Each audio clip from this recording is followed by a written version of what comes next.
Is Mark Zuckerberg trying to hide the fact that he's building a doomsday bunker in Hawaii? And we have this whole vertical integration plan where we're growing macadamia nuts to feed them macadamia meal, and we're brewing beer because that helps them eat more. So that's fun. You do have a bunker there. Is there something you know that we don't? No, I think that's just like a little shelter under, and it's like a basement. A little shelter. What are you worried about? It's a basement. A basement? A little, Mark, what? No one's gonna buy that, dude.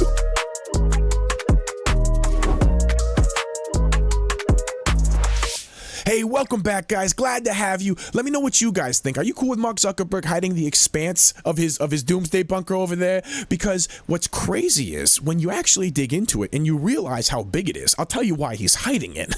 He stole a lot of land to set up that property. And in reality, he still doesn't own a lot of land that's behind his massive concrete stone fence. That you'll get arrested. The landowners will get arrested if they trespass. We got to dig into this, guys.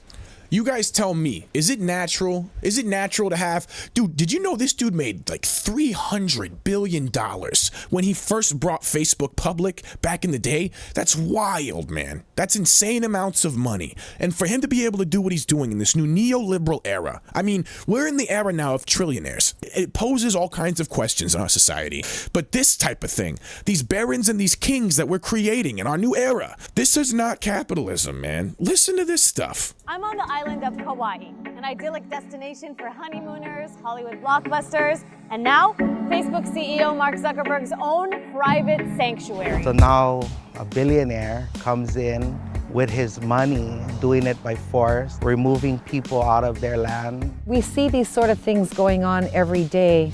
It's one thing to want to protect your property. It's another when Native Hawaiians like Shannon Buckner still own pieces of your land. What would happen if you tried to go over there? I'll get arrested for trespassing. Even though it's your land. Yep. It's one thing investing in property, right? It's another thing building your own country and then like annexing territory practically by force to build your own little island nation state. Keola Worthington is one of the descendants of the land Zuckerberg has walled off.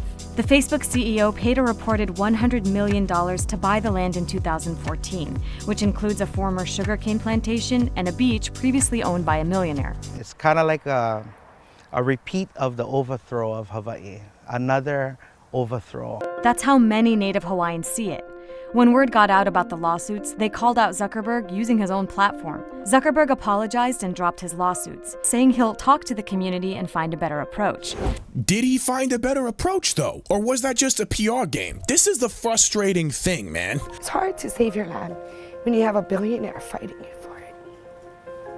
Terry Ferreira's cousin sold her land for $400 to a company called North Shore Kalo LLC, not realizing it's owned by Zuckerberg. Okay, so he did buy the land from the natives, but it was pennies on the dollar, and I have absolutely no doubt that there was mad sketchy stuff going on. But I will take into account that this is Al Jazeera Live, okay, and they are funded by the Qatari government, and they could have a little bit of a vested interest in destabilizing us on a social level. And so we see them playing up the indigenous aspect and all of that a little bit. I cut a little bit out because it was just a little bit much for me, man. So I take it with a big grain of salt, but this dude is mad sketchy, and we got more details to dig into regarding his complex. Inside Mark Zuckerberg's top secret Hawaii compound, Meta CEO Mark Zuckerberg is building a sprawling $100 million compound in Hawaii, complete with plans for a huge underground bunker. Oh, it's just a basement. It's just a basement, though.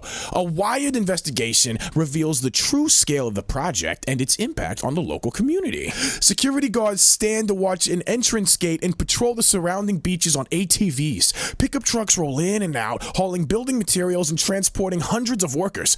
Nobody's working on this project is allowed to talk about what they're building. Almost anyone who passes the compound security, from carpenters to electricians to painters to security guards, is bound by a strict non-disclosure agreement, according to several workers involved in the project. And they say these agreements aren't a formality. Multiple workers claim they saw or heard about colleagues being removed from the project for posting about it on social media, along with public records and court documents seen by Wired, suggest that since then, the planning and construction of the roughly 1,400-acre compound will, accordingly to planning documents, include a 5,000 square foot underground shelter and have its own energy and food supplies. When coupled with land purchase prices, it will cost in excess of $270 million.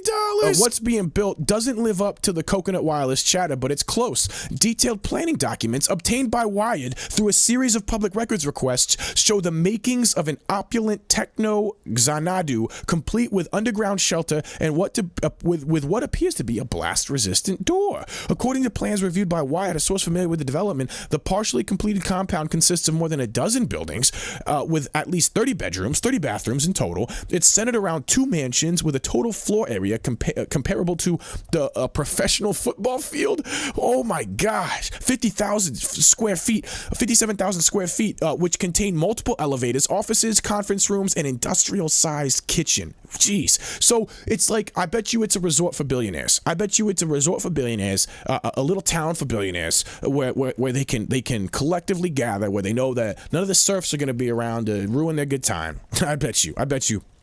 In a nearby wooded area, a web of 11 disc-shaped tree houses are planned. Yeah, exactly. It's a resort for billionaires, a little tourist town for billionaires, which will be connected by an intricate rope of bridges, rope bridges. Oh my geez, allowing visitors to cross from one building to the next while staying among the treetops. Oh my gosh.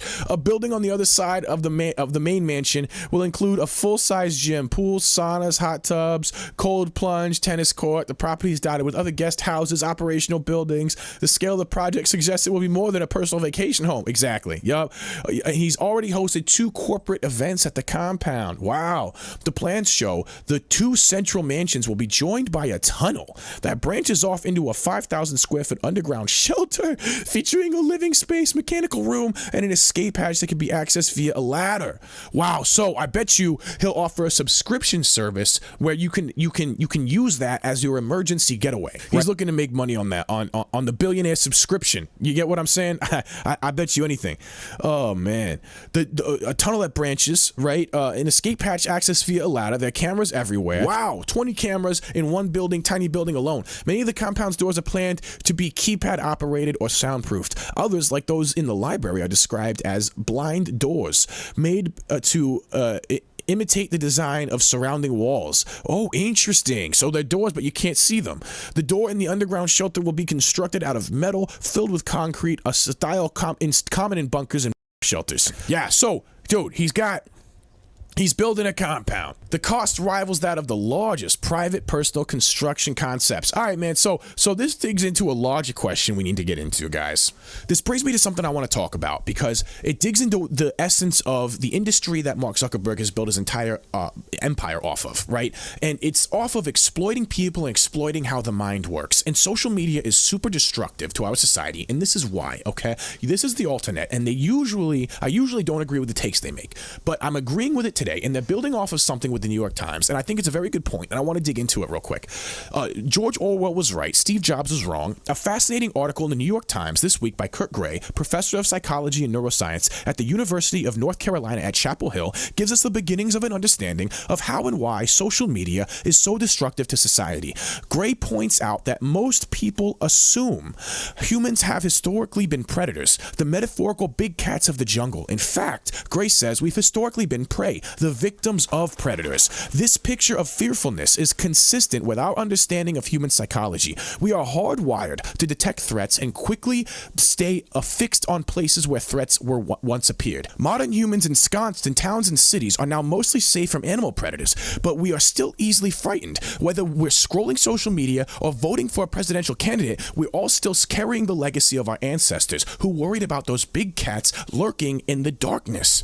Thus, if you could invent a drug drug that would cause people to be fearful and thus stimulate the rage that comes with that fear, you could have incredible control over a population if you could simply tell them where and against whom to direct that fear-induced rage. Somewhere in the spectrum of these induced states, they become increasingly concentrated and purified. Toxic addictive threshold or tipping point is reached. That is exactly what these algorithms are doing in secret and purposefully when deployed by social media. They purify and concentrate our rage. Look at the same thing with your YouTube feed, all right? If you watch one of those police officer brutality videos or something, it's going to start feeding that to you left and right. And that's because that type of content, that type of anger and frustration induced content, that's what keeps you looking over and over again. Because part of the reason is your brain is trying to reapproach the situation so that you come out on top, right? And so you keep watching those videos over and over again. But anyway, they go full left politics on it, man. But I thought there was some valuable information in there, man, because what are we doing in a world where people like that,